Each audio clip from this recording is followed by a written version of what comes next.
Welcome to my channel. Don't forget to subscribe. My husband went on a secret trip with his lover and members of her family. When they returned, the house had already been sold. I had packed everything up and moved abroad. Hello everyone. Thank you for being here with me today. Before I begin my story, I'd love to know which city you're joining us from. Please feel free to share in the comments.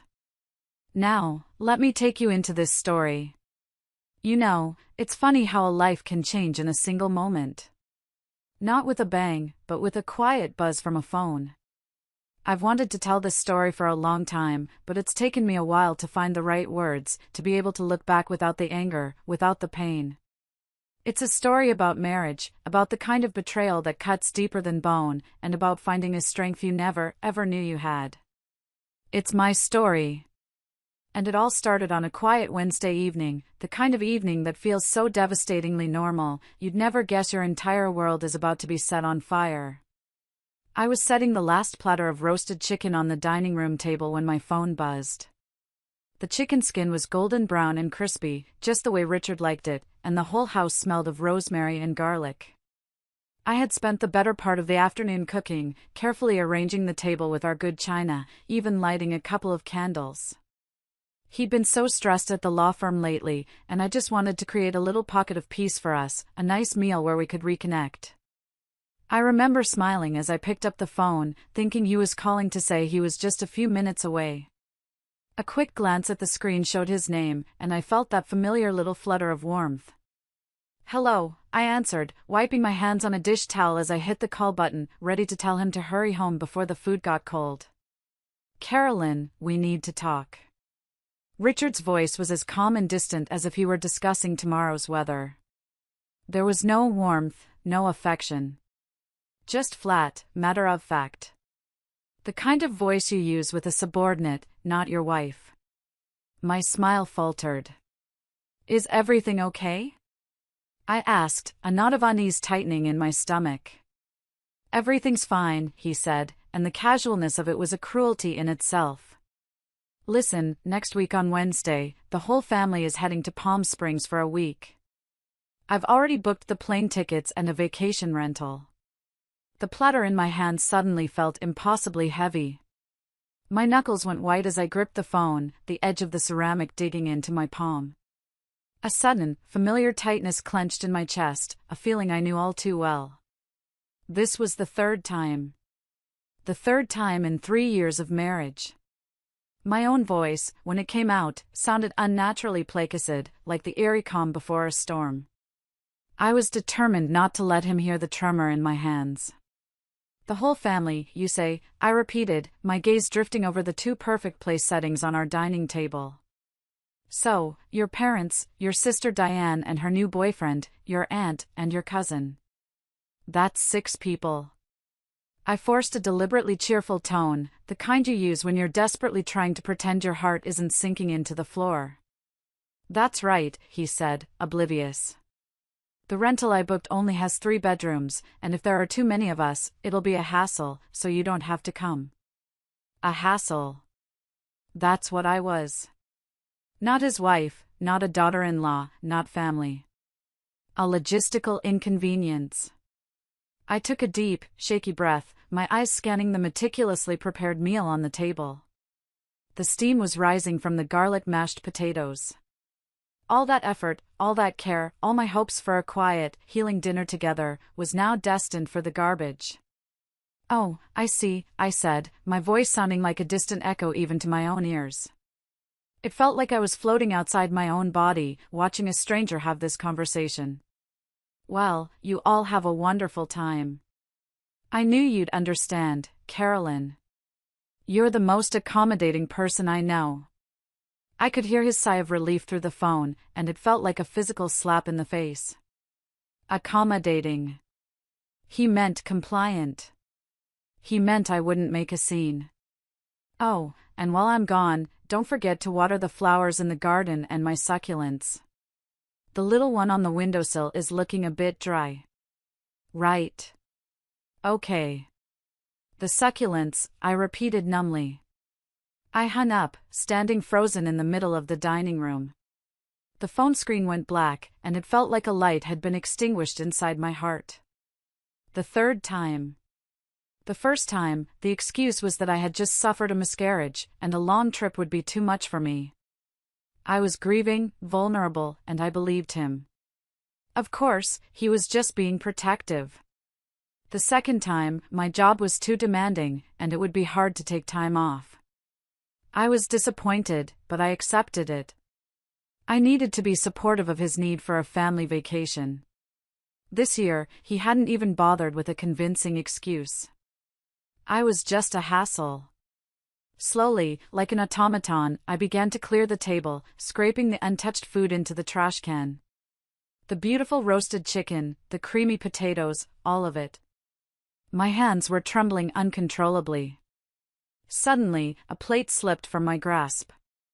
I watched it fall in slow motion before it hit the tile floor and shattered into 100 pieces. The sound echoed in the silent house. The shards scattered across the tile, glittering under the kitchen lights like jagged little diamonds. I just stared at them. They looked so much like me at that moment. A marriage that seemed so brilliant and perfect on the outside, yet crumbled into nothing at the slightest touch. My phone buzzed again, making me jump. It was the family group chat. A message from my mother-in-law, Mrs. Peterson.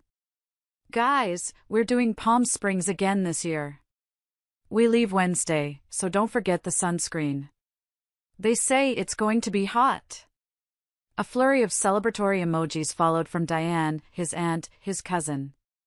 I stared at the words. The whole family. My eyes welled up with hot, angry tears. To them, I wasn't family. I was just a stranger, an unpaid housekeeper who watered the succulents. I sank to the floor, my knees pressing against the cold, hard tile, and began to pick up the ceramic pieces one by one. I didn't even notice when a sharp edge sliced my finger, not until I saw a single drop of bright red blood well up against the white porcelain. The physical pain was a dull throb, nothing compared to the sharp, twisting ache in my soul. My phone rang again, and the sound made my whole body flinch. It was my best friend, Brenda, on a video call. I quickly wiped my eyes with the back of my hand, took a shaky breath, and tried to plaster a smile on my face before I answered. "Brenda." "Hey." "You wouldn't believe the angry client who came into the office today," I started, trying to launch into some normal, everyday story to cover the cracks in my voice. Brenda's cheerful expression faded instantly. She squinted, bringing her face closer to her phone's camera. "Carolyn? What's wrong with you? Your eyes are all red. Are you crying?" "What?" "No, of course not," I lied, forcing a laugh that sounded brittle and fake even to my own ears. "I was just cutting an onion for dinner and they started stinging like crazy." It was the oldest, weakest excuse in the book, and we both knew it. "Don't lie to me, Carolyn. You think I've known you for more than 10 years for nothing?" Brenda's brow furrowed with that look of fierce concern I knew so well. "I can see right through you. What did that jerk Richard do this time?" Under her piercing, loving gaze, my carefully constructed armor just crumbled into dust. The fake smile dissolved. In a few hushed words, my voice dropping to a raw whisper, I explained everything. The special dinner, the cold phone call, the flimsy excuse, the shattered plate. I feel like I'm being made a fool of," I finished, the words catching in my throat, heavy with a shame I couldn't explain. "You? It's Richard and his whole damn family who are making fools of themselves." Brenda's voice was sharp with an anger that, strangely, felt like a warm blanket. She was angry for me. "Carolyn, for God's sake, wake up. These people don't see you as family." I fell silent. Deep down, I already knew it. I just didn't want to admit it to myself, because admitting it meant admitting my marriage was a failure. 3 years ago, at our stunning wedding at that beautiful vineyard, Richard had knelt before all our friends and family and promised me a lifetime of happiness. The image was still so vivid in my mind. How had we gotten here in the blink of an eye? Carolyn, Brenda's voice suddenly turned serious, all business. You remember you signed a prenup, right? I nodded, feeling a chill. It was a month before the wedding.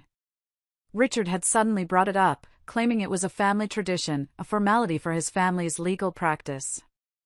Although it made me uncomfortable, I signed it. I loved him. I wanted to prove to him and his family that I wasn't after his money. What a fool I was. The house is in your name, right? That's clear property, she pressed, her eyes narrowed. It was a wedding gift from my parents, I explained, the words tasting like ash. They paid the entire down payment. The inheritance from my grandmother. We registered it as my separate asset, only in my name. But, after we got married, Richard kept insisting we add his name to the deed. He said it was for appearance's sake, that all his colleagues at the law firm had their names on their deeds and it was embarrassing for him. Brenda's forehead wrinkled in disgust. And you did it? I did, I whispered. He wore me down. Okay, she said, taking a breath. Listen to me carefully. This is important. Who paid for the renovation? Mostly me, I admitted, feeling smaller with every word. I used the money I'd saved from my salary over the years. About $70,000. His family contributed about $15,000, mostly for the new patio furniture. Do you have proof? Receipts? Contracts for the work? Yes, I said, a tiny spark of something igniting within me. I'm meticulous. I kept a folder with everything. Good. That's very good, Brenda said, a hint of relief in her voice. She paused, then asked another question that made my stomach drop. How much does Richard actually earn? Do you have any idea? The question left me blank. Since we got married, we'd each managed our own money. It was his idea. He said it was more modern. He had told me his salary was about $100,000 a year. He gave me $100 a month for household expenses. The rest, he said, he was investing for our future. Anne. I've been paying the mortgage on the house, I added, my voice trailing off. All of it. Every month. The words sounded utterly ridiculous, even to me. He said he had to have a cushion for medical expenses for his aging parents. Brenda slammed her hand on her desk. I heard the thud through the phone. Carolyn. For the love of God. Don't you realize they're scamming you? That's not a normal marriage. That's financial abuse. My eyes filled with tears again, but this time they were hot with anger, not just sadness. It was true. To the world, I was the woman who lived in a luxurious house, the wife of a successful lawyer. But the reality was I had to think twice before buying a new winter coat. Meanwhile, just last Christmas, Richard had gifted his mother a $20,000 gold bracelet without a second thought. My life was a lie, a carefully constructed illusion, and I was the one paying for it. After I hung up with Brenda, I sat on the cold kitchen floor for a long time, surrounded by the wreckage of my dinner and my marriage. Brenda's words echoed in my head, wake up. Protect yourself. An hour passed. Then another. Finally, a cold resolve settled over me. I got up, washed my face, and walked directly to Richard's office door. In my jewelry box, hidden beneath some old trinkets, was the emergency key he'd given me years ago, just in case. When we got married, we promised to respect each other's privacy. I had never once considered breaking that promise. Tonight, I was going to shatter it into a million pieces. The sound of the key in the lock seemed unnaturally loud, a gunshot in the silent house. When I opened the door, a faint smell of expensive men's cologne hit me. The office was impeccably tidy, almost sterile. Law books on the shelf were arranged by height, a perfect, rigid line. There wasn't a speck of dust on his large mahogany desk. I started with the drawers, my heart pounding a nervous rhythm against my ribs. The top one held a few unimportant work documents and some fancy pens. The middle one contained several photo albums, and my stomach clenched as I flipped through them. They were almost all pictures of Richard with his family, at holidays, on previous vacations, at his sister Diane's graduation. There were only a handful of photos of the two of us together, tucked away at the very back. The bottom drawer was locked. Of course it was. The anomaly only confirmed my growing suspicions. My eyes scanned the room, searching. And then I saw it. Tucked behind a row of thick legal books on the bottom shelf was a small, black metal safe. Richard had bought it last year, claiming it was to store important, confidential client information from his law firm. My heart started pounding so hard I could hear the blood rushing in my ears. I knelt down, my hands shaking. I tried our anniversary date. A small red light blinked. Error. I tried his birthday. Error. I felt a surge of despair. What else could it be? Then, a bitter thought crossed my mind. On a whim, my fingers trembling with a mix of anger and dread, I entered his mother's birthday. The safe opened with a soft, electronic click. Inside, there was a stack of well-organized documents. On top of everything was a thick manila folder labeled property. My heart went cold as I opened it and pulled out the property deed. It was the deed to my house, the house my parents' inheritance had paid for. But under the owner section, it clearly stated Richard Peterson and Carolyn Miller, in joint tenancy. My breath caught in my throat. I remembered the day we went to the lawyer's office to add his name. It was supposed to be a tenancy in common, giving him a small minority share. This was different. Joint tenancy meant he had right of survivorship. It meant he owned half of everything. My parents' legacy, my life savings, half of it was legally his. He had tricked me. My hands trembling so hard I could barely pick up the papers, I continued searching. I found several bank statements from an account I never knew existed. I unfolded the first one. The balance at the bottom of the page stunned me into silence. It wasn't the comfortable, but modest, savings I would expect from his salary. It was nearly $1.5 million. My eyes scanned the transaction history. Every single month, there were regular wire transfers, ranging from $3,000 to as much as $15,000, to an account under the name Heather Jones. At the bottom of the stack of documents was an elegant, dark blue velvet jewelry case. I opened it. Inside, nestled on a bed of white satin, lay a diamond necklace so brilliant it stole my breath. I had never seen it before in my life. Tucked underneath was the receipt. It was from Tiffany's. The price exceeded $25,000. The purchase date was October 12th of last year. My birthday. My gift from Richard that day had been a simple bouquet of flowers from the grocery store. Under the case was one last thing. A photograph. Richard was at a beautiful resort pool, his arm wrapped tightly around a smiling, bikini-clad young woman. They were wearing matching swimsuits. On the back, in my husband's familiar, looping handwriting, was a note, "To my love, Heather. Palm Springs, August 2023. That was the exact week he had claimed to be on a stressful business trip in Chicago. My world didn't just crash. It vaporized. All his late nights at the office, the mysterious business trips, the constant talk of being broke while living in my house, it all clicked into place with horrifying clarity. The vibration of my phone on the desk almost made me scream. It was a text from Richard. "Honey, I won't make it for dinner tonight. Have a work dinner." I stared at the message, then looked at his profile picture.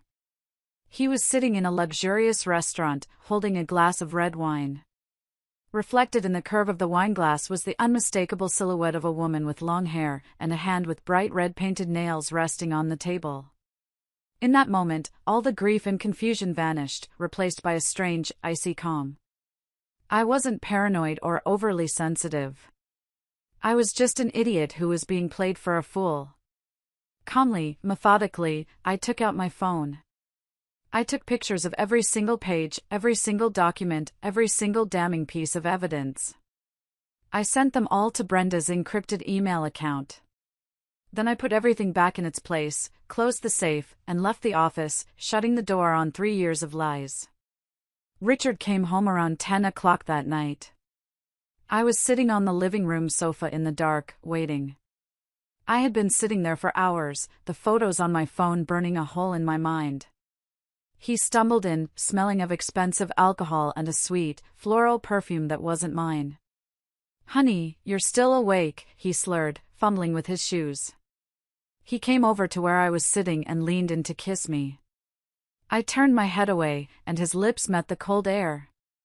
"You smell like perfume." "I don't like it," I said, my voice completely devoid of emotion. Richard paused for a moment, surprised, and then let out a short, dismissive laugh.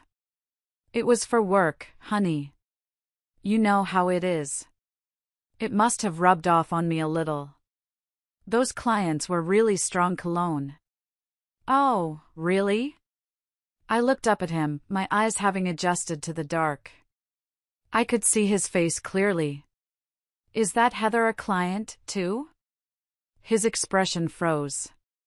The drunken, jovial mask slipped, and for a second, I saw pure panic in his eyes. His whole body seemed to sober up instantly. "What? What are you talking about? Who's Heather?" "Nothing," I said, standing up. The scent of her perfume was making me sick. "It just occurred to me. You must be exhausted, having to entertain that client so many times a month, taking her on all those business trips." I walked past him and went straight into our bedroom, leaving him standing there in the living room, his face shifting from red to white under the dim light. As I closed the bedroom door, I leaned against it, my legs feeling weak. I heard his nervous footsteps outside, and then his voice, a frantic, hushed whisper on the phone. He was undoubtedly calling Heather, warning her, trying to get their stories straight. A few minutes later, a message from Brenda lit up my phone. "Evidence received. Holy cow, Carolyn. With this, he's done. Come to my office first thing tomorrow. And this time, listen to everything I say." I lay in bed and stared at the ceiling. My mind was strangely, terrifyingly calm. The old Carolyn would have spent the night weeping, her heart shattered. The Carolyn lying there now just felt like laughing. A cold, bitter laugh. Richard eventually opened the door and slipped into bed beside me, careful not to make a sound, as if nothing had happened. He deliberately held his breath, pretending to be asleep in the darkness. "Richard," I broke the silence suddenly, my voice cutting through the quiet room. "What resort are you going to in Palm Springs?" His body tensed visibly beside me. "Just a normal resort. One that the law firm has a deal with." "Oh, really?" I let out a small, humorless chuckle. "It's not the Oasis Club again, is it? I've heard the private villas with the pools there are super expensive." Richard sat bolt upright in bed with a gasp. "Have you been spying on me?" "Spying?" I turned to look at him. The moonlight filtering through the blinds illuminated his face, which was twisted by a mixture of panic and anger. "Is there a need?" "You forgot to block me on Facebook, Richard. Your check-in at the Oasis Club, November of last year. By the way, the Tiffany's necklace in the picture Heather posted that week was beautiful. A very generous gift." His face contorted into an ugly snarl. "Carolyn, how dare you go through my phone? Compared to you cheating on me for years, stealing my inheritance, and lying to my face every single day, me looking at your public social media isn't a big deal, don't you think?" I got up and turned on the bedside lamp, flooding the room with harsh light. 3 years of marriage with separate accounts. 3 years I've been an idiot, serving your entire family, paying the mortgage on my own house, and it turns out you had someone else on the side the whole time. Richard, you really don't disappoint me." His face went pale.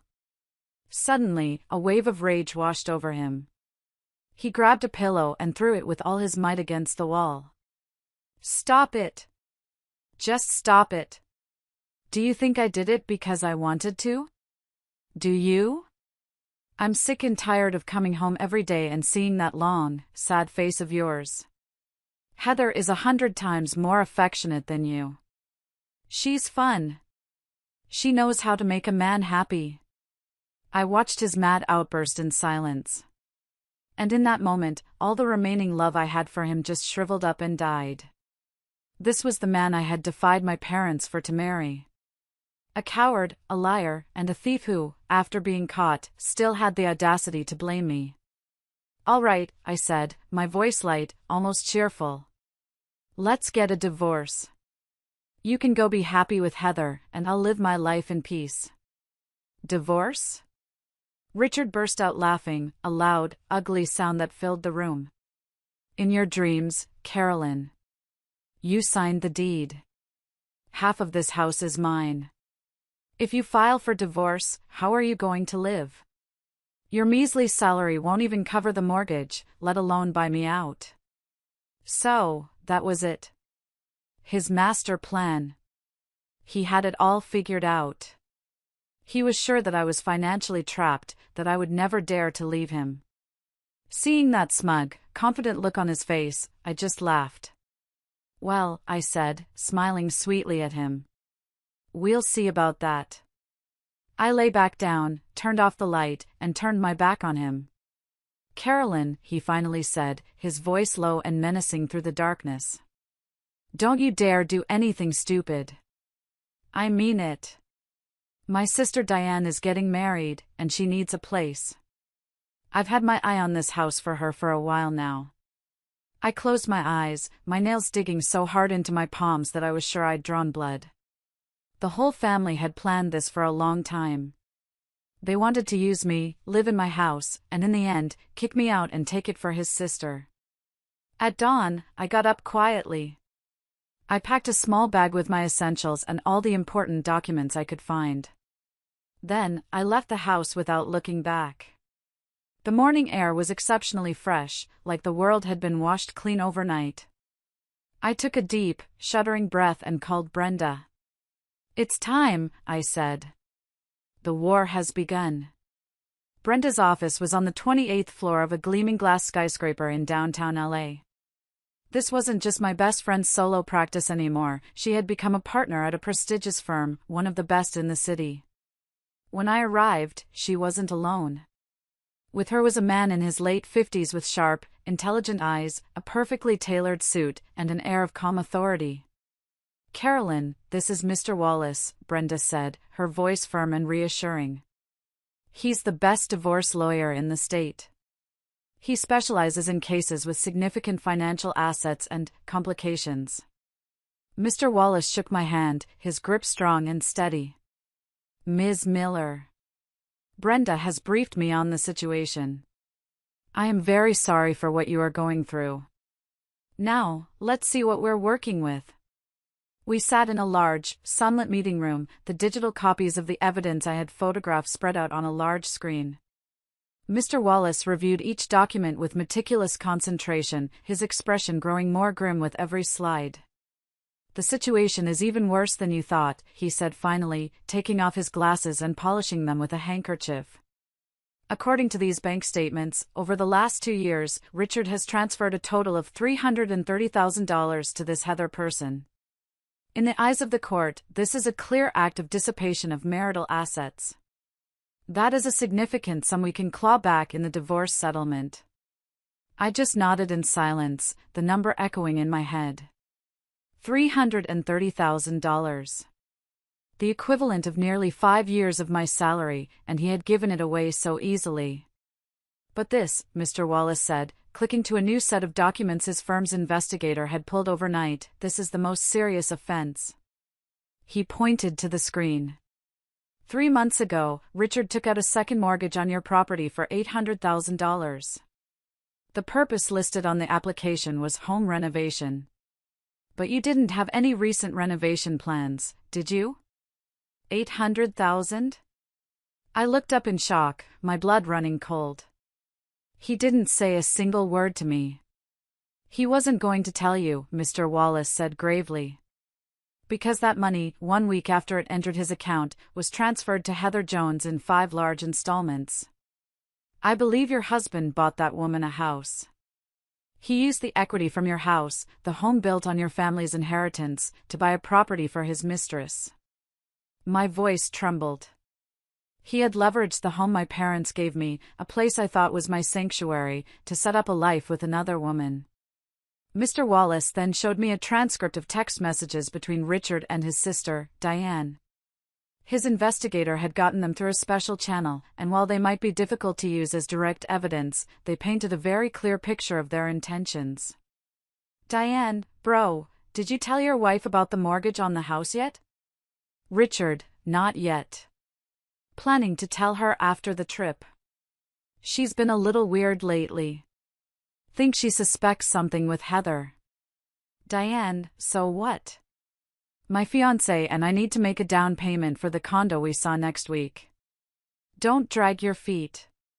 Richard, don't be in such a hurry. My name is on the deed to the house, too. Even if she objects, she can't do anything. If she gets difficult, I'll tell Mom to talk to her. She always listens to Mom. I stared at the screen, a heavy rock crushing my chest. They had planned it all. Legally, to get a mortgage on a property with joint tenancy, the consent of just one of the owners is sometimes enough, especially if he forged her signature, which I suspect he did, Mr. Wallace said seriously. If they had finalized everything first, you would be in a very difficult, very expensive legal battle. Then what do I do now? I clenched my fists, my knuckles white. We beat them to it, a sharp, determined light gleamed in Mr. Wallace's eyes. We have to prove the joint tenancy deed itself was forged. You said you remembered it being a tenancy in common? I am absolutely sure of it, I said. I remember the lawyer explaining the difference very clearly. This is our turning point, Mr. Wallace exclaimed, a hint of excitement in his voice. If we prove the deed was falsified, not only would the fraudulent mortgage be void, but Richard could face serious criminal charges for bank fraud and forgery. We laid out the battle plan right then and there. Step 1, I had to go to the county recorder's office immediately to get a certified copy of the original, valid deed. Step 2, with that proof, we would file for an emergency restraining order to freeze every single one of Richard's assets, bank accounts, stocks, everything. Step 3, we would prepare the divorce petition, outlining every single one of his transgressions. As I was leaving, a whirlwind of legal terms and strategies spinning in my head, Brenda gave me a set of keys. It's a small apartment I keep for investment. It's empty now. Stay there for a while. Don't go back to the house. A cornered animal is a dangerous one, and Richard is about to feel very, very cornered. The next morning, I walked into the county recorder's office, a large, impersonal government building that smelled of old paper and stale coffee. My hands were clammy as I filled out the request form and handed it to the clerk, along with my ID and the property information. I felt like I was holding my breath for the entire 10 minutes it took him to shuffle through files in the back room. My entire future felt like it was hanging in the balance, dependent on a piece of paper filed 3 years ago. Finally, he returned and slid a certified copy across the counter. My fingers trembled as I unfolded it right there, my eyes scanning the dense legal text. And then I saw it, in clear, unmistakable black and white, tenancy in common. Carolyn Miller 70%, Richard Peterson 30%. A wave of relief so powerful it almost made my knees buckle washed over me. I hadn't been crazy. I hadn't misremembered. He had deliberately, criminally, falsified the document. I immediately filed a lost deed report, a legal maneuver Mr. Wallace had explained would instantly invalidate the forged copy in Richard's possession. Then, I filled out an application for a prohibition on disposition. In the reasons section, I wrote the words with a steady hand, alleged falsification of documents and suspected fraud by the co-owner. The house, my house, was finally safe. I left the building and walked to a small, greasy spoon diner across the street. I ordered a black coffee and just sat in a cracked vinyl booth, watching the steam rise from the thick ceramic mug. For the first time in what felt like a lifetime, the tight knot of fear in my stomach began to loosen. It was the first move in a chess game I never wanted to play, but it was a damn good one. Check. Just then, as I was taking my first sip of the bitter coffee, my phone rang. It was an unknown number, but something told me to answer it. "Is this Ms. Carolyn Miller?" a cheerful, professional voice asked. "This is Susan from Sun Realty. I'm calling about the listing for your house on Oakwood Lane.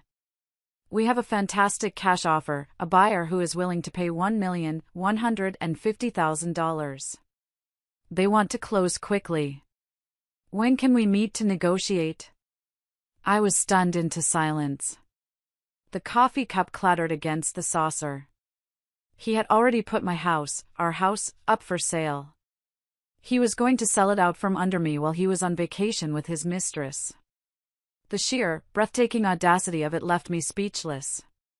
A cold, hard rage, clearer and more powerful than any emotion I had ever felt, settled over me. "Listen to me very carefully, Susan," I said, my voice low, steady, and deadly serious. "That listing is fraudulent. My husband does not have the authority to sell that property.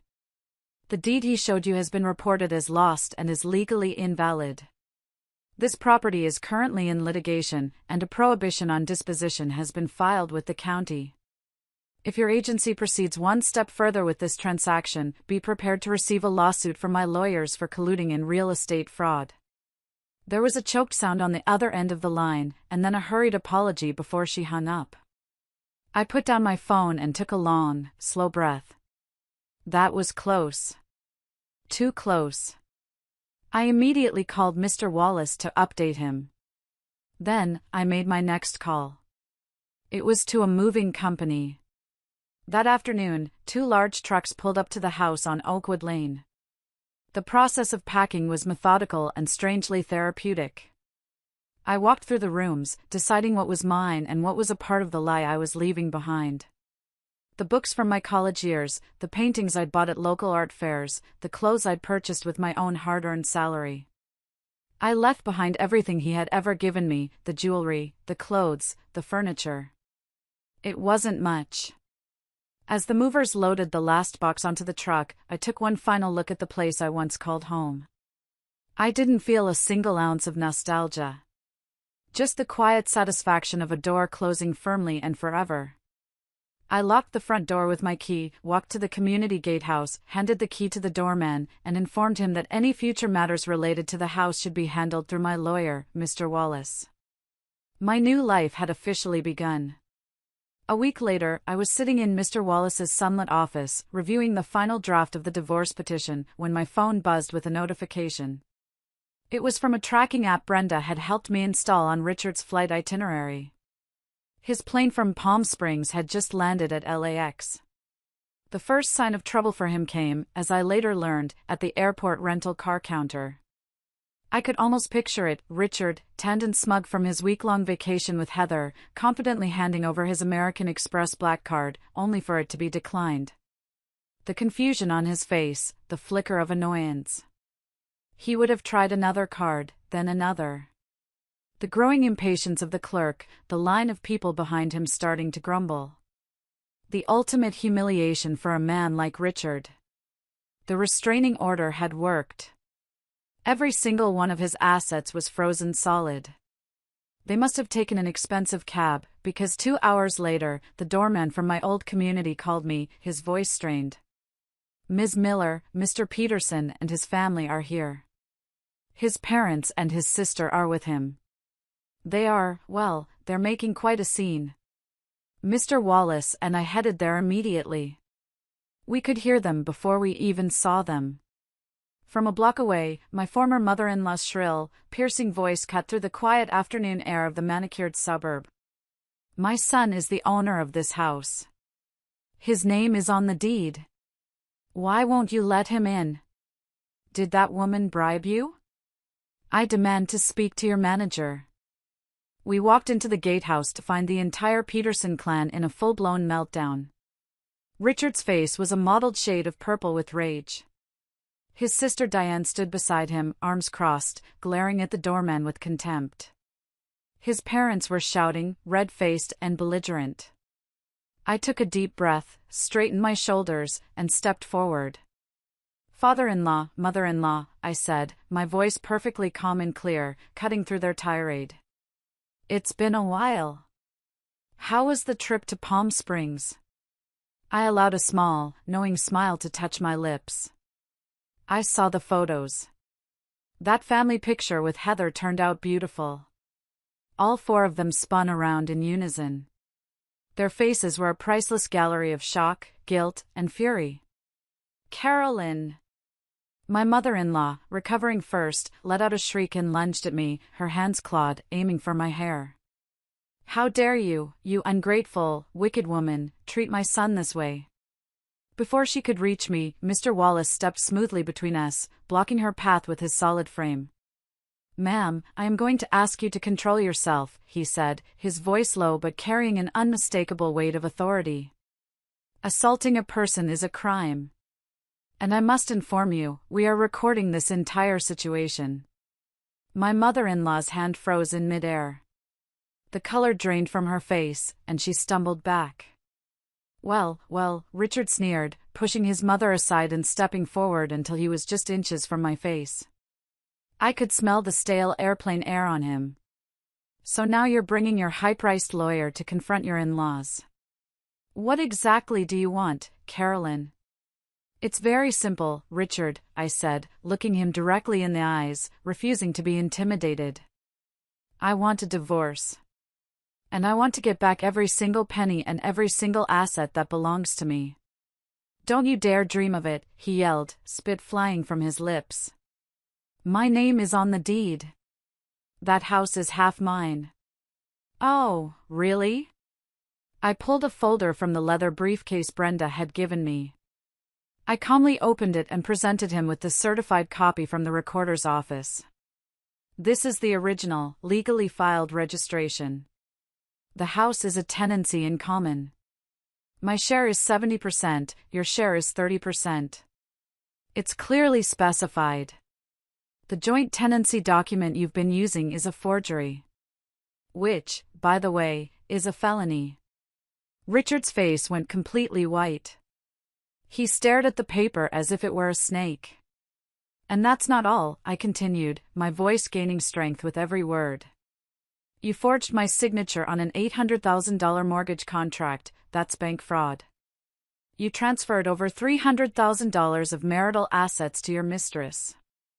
According to California law, in a divorce with proven fault of this magnitude, not only would you not be entitled to any part of the house, but you will have to pay me back for every dollar you stole, plus damages."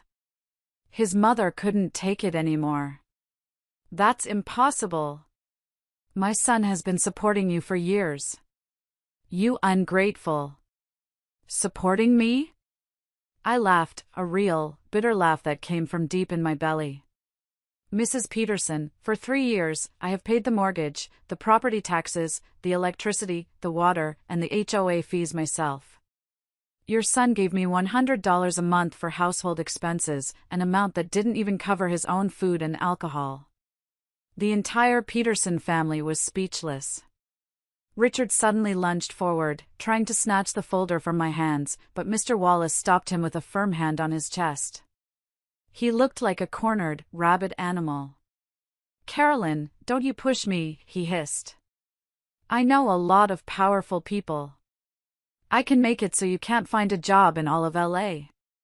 Threatening the opposing party in a legal dispute, Mr. Wallace said calmly, holding up his phone where a red light was clearly blinking. "Mr. Peterson, this recording will be very damaging evidence against you in court." The fight seemed to drain out of Richard all at once. The rage and arrogance vanished, replaced by a desperate, sniveling panic. Tears welled up in his eyes. "Carolyn, honey, I'm so sorry," he whimpered, reaching for my hand. "I was wrong. I was an idiot. Please, just give me one more chance. I'll leave Heather. I swear. I'll do whatever you say." I looked at the man crying in front of me, the man I had once loved more than life itself, and I felt nothing but a cold, vast emptiness. "It's too late, Richard," I said calmly, pulling my hand away. "I've given you far too many chances." As expected, Richard didn't sign the divorce papers. His begging and pleading had been nothing but a performance. When that failed, he reverted to his true nature, that of a bully. He launched a vicious smear campaign. He posted a long, tearful message on Facebook, full of half-truths and outright lies, insinuating that I was mentally unstable and had left him for a richer, more successful man. Suddenly, relatives I hadn't spoken to in years were calling me, leaving tearful voicemails, telling me I was destroying a good man and breaking up a family that I needed to forgive and forget. It was pathetic, a coordinated attack orchestrated by his mother, but I was prepared for it. I blocked the numbers, deleted the messages, and focused on the legal battle ahead. The most dangerous moment, however, came on a rainy Tuesday night.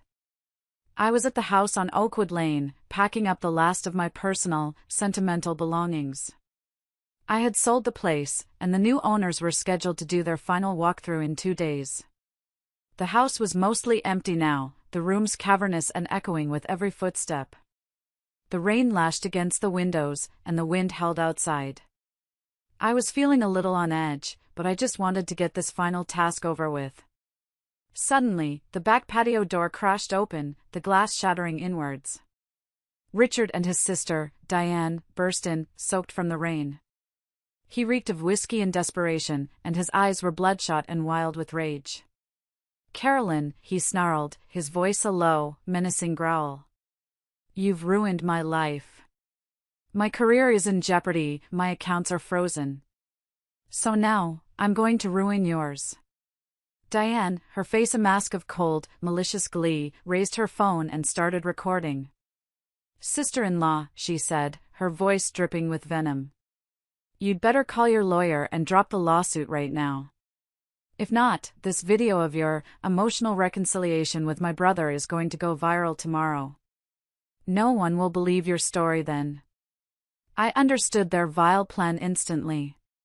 They were going to fake a forced reconciliation, probably assault me, and use the video to blackmail me, to destroy my credibility. My heart was pounding against my ribs so hard it felt like it would break through. For a split second, pure terror seized me. But then, all the pain and humiliation of the last 3 years coalesced into a single point of cold, hard fury. "Richard, do you have any idea what you're doing?" "This is a crime," I said, my voice surprisingly steady. "A crime?" he scoffed, taking a menacing step toward me. "What crime can there be between a husband and a wife? I'll tell you what, after tonight, whether you drop the lawsuit or not, you're finished." The moment he lunged at me, his hands reaching for me, I pressed the small, discreet panic button I had in my pocket. A piercing, deafening alarm, loud enough to wake the dead, screamed through the empty house. Richard and Diane froze, their faces a comical picture of shock. At the exact same time, the front door burst open and 2 large, powerfully built men, private security guards Mr. Wallace had insisted I hire for this very reason, stormed into the room. They had been on discreet guard in the house next door, just waiting for my signal. In seconds, they had Richard and Diane pinned to the floor, their arms twisted behind their backs. Richard's face was a mask of utter disbelief. Diane started to cry and plead, the phone clattering from her hand. "Carolyn, it was my brother's idea. He made me do it. Please, please forgive us." In the distance, the unmistakable wail of police sirens was growing closer and closer. I looked down coldly at the man who was once my husband, now whimpering and struggling on the floor of the home he had tried to steal from me. "This time, Richard," I said, my voice clear and ringing with finality, "with trespassing, breaking and entering, and attempted assault, you'll be in jail for a very long time." The charade was finally, truly over.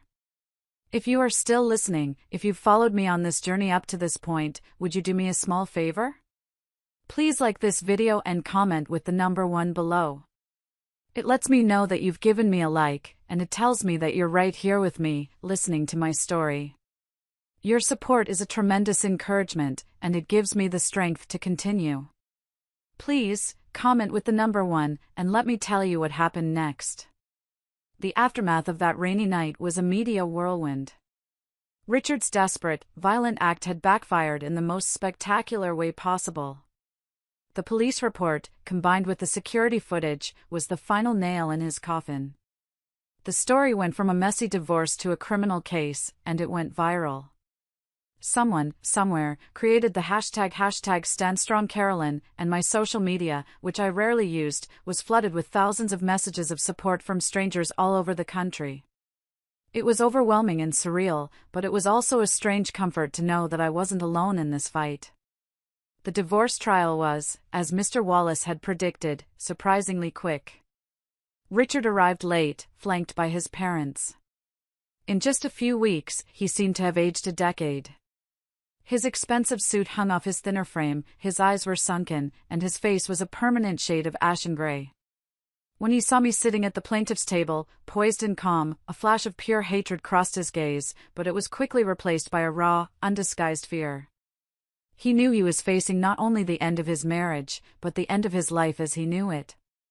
His lawyer, a young, out-of-his-depth associate from his father's firm, tried to argue that the money transfers were simply gifts between friends and that Heather was a distant family cousin. But when Mr. Wallace presented the court with the intimate photos from Palm Springs, the explicit text messages, and the receipt from Tiffany's for the $25,000 necklace, even the lawyer was left speechless. The jury's collective gasp was audible. Regarding the falsification of the deed and the forged signature on the mortgage contract, Richard's defense had nothing to say. When the judge, a stern, no-nonsense woman in her 60s, asked Richard directly why he had done it, his answer stunned the entire room into silence.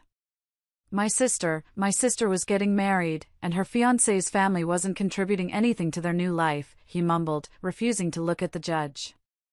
I wanted to help my family a little.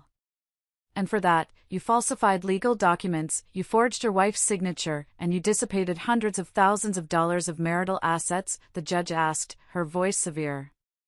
Mr. Peterson, as a lawyer yourself, were you not aware of the very serious legal consequences of your actions? Richard lowered his head and said nothing. His mother, sitting in the front row of the courtroom gallery, broke down into loud, hysterical sobs until a bailiff had to escort her out. The final verdict was more than I could have hoped for. The judge granted the divorce, effective immediately. The house on Oakwood Lane was fully and solely awarded to me. Richard was ordered to return the full $330,000 he had transferred to Heather. 70% of all remaining savings and investments in his name were awarded to me as compensation for damages and emotional distress. In addition, Richard had to pay all of my legal fees and court costs, a sum that was well into 6 figures. As the judge read the verdict, the finality of the gavel falling echoing through the courtroom, Richard's face turned completely ashen, and his father had to physically hold him up. The journalists' cameras flashed nonstop, immortalizing the miserable, defeated sight of the Peterson family for the morning papers. In the separate criminal trial that followed a month later, Richard was found guilty on multiple counts of forgery and bank fraud. He was sentenced to 3 years in a state prison. As I left the courthouse that final day, the bright California sunlight felt like a blessing. Justice, it turned out, wasn't just a concept in a law book. It was real.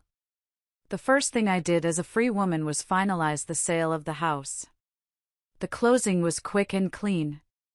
The buyer was a single mother with 2 young children, and her excitement about the backyard and the proximity to the local school was infectious. As she signed the last document, she took my hand. "Carolyn," she said, her eyes kind. "I've seen the news. You're a very brave woman. I want you to know, this house, in my hands, will be filled with nothing but love and laughter." My eyes welled up a little. That was exactly what the house, and I, needed to hear. A week later, I was on a plane, watching the familiar grid of Los Angeles shrink below me. Before everything had fallen apart, a multinational company I'd long admired had been recruiting me for a position.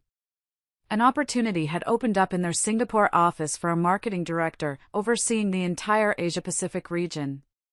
They renewed their offer, and I accepted without a moment's hesitation. I needed a new beginning, a place where no one knew my name or my painful story. The first few months in Singapore were an exhilarating blur of activity.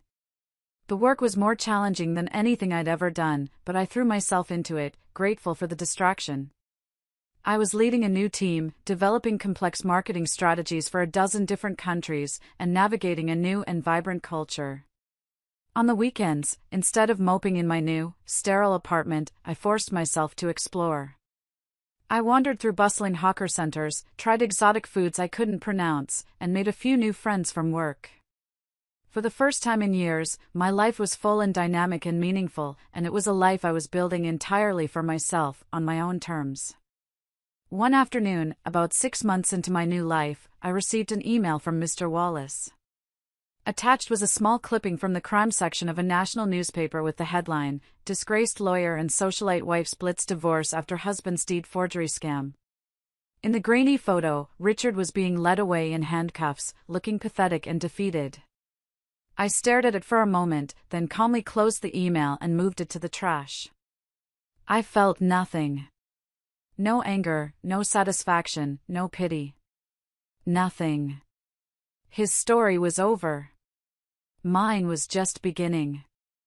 I spent 8 wonderful, healing months in Singapore. My team managed to close 2 of the biggest contracts in the division's history, and the CEO publicly congratulated me at the company's annual meeting. I was thriving. But then, an offer came that I couldn't ignore. The parent company, the massive XG Group, wanted me back in the US. They were creating a new center for the development of female leadership, and they wanted me to be its first director. The salary was double what I was making, and it was a chance to do something truly meaningful. At first, I hesitated. Was I ready to go back to the place that held so many painful memories? Was I ready to be in the same state, the same city, as the man who had tried to destroy me? But as I sat on my balcony overlooking the glittering Singapore skyline, I realized something profound. I wasn't running away anymore. True detachment, true strength, isn't about escaping your past. It's about having the ability to face it head-on and still choose not to look back. I decided to return. My comeback was something I could never have predicted. My story, which I had tried so hard to keep private, had taken on a life of its own. It had become a case study in business schools and law schools, a perfect example of how an educated woman can use the legal system as a weapon to protect her rights and her inheritance. I was invited to speak at forums and leadership conferences. My story, once a source of deep, private pain, had somehow become a source of public inspiration. One night, I was the keynote speaker at a high-level business forum held in a grand ballroom in downtown LA. As I was mingling afterwards, a familiar figure appeared at the ballroom door. It was Richard. He had been released from jail a few months early for good behavior. He was wearing a cheap, ill-fitting suit and holding a pathetic-looking bouquet of grocery store flowers. He had lost a lot of weight, and the confident arrogance he once wore like a second skin was gone, replaced by a deep, weary desperation. "Carolyn," he said, his eyes lighting up with a flicker of hope when he saw me. "I just wanted to congratulate you in person. You look stunning." Security guards started to move toward him, but I held up a hand to stop them. I needed to do this myself. "Richard," I said calmly, my voice even.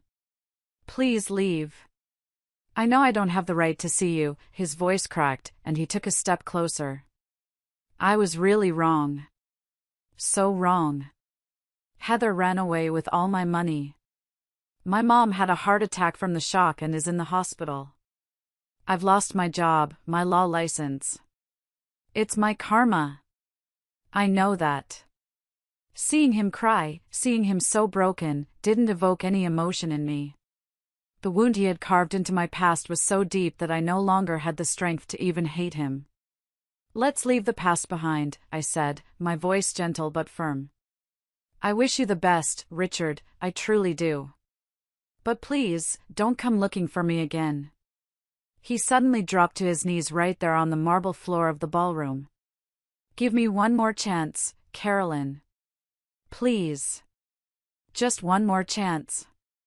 Security, I turned and called, my voice ringing with a finality that could not be misunderstood. Please escort this gentleman out. As they gently but firmly pulled him to his feet and dragged him away, he struggled, yelling as he turned to look at me one last time. Carolyn, you're a ruthless woman. After all we've been through. I composed myself, raised my head, and returned to the event, the whispers in the ballroom fading behind me. After that night, Richard never appeared in my life again. With the arrival of spring, I bought a beautiful new apartment in LA with a balcony overlooking the city. The day of the signing, I made sure the deed was solely, unequivocally, in my name. That night, I stood on my new balcony, looking out at the endless sea of lights. A year ago, I was still Carolyn Peterson, a trapped and heartbroken wife. Today, I was just Carolyn Miller. My memoirs, titled Rebirth, were about to be published. My editor had recently sent me a note suggesting I add a final chapter on how to build healthy relationships. He wrote, "Many readers will wonder if, after everything you've been through, you still believe in love." I sat down at my desk, opened my laptop, and on a blank page, I began to write. I believe in love, I typed, the words flowing easily. But I believe more in myself. True security never comes from another's promise, but from the unshakable confidence in your own strength, your own worth, and your own ability to rise from the ashes. Thank you all so much for listening to my story. If any part of it resonated with you, if it gave you a little bit of strength or hope, please consider sharing it. You never know who in your life might need to hear that they are not alone. Take care of yourselves, and never, ever forget your own worth.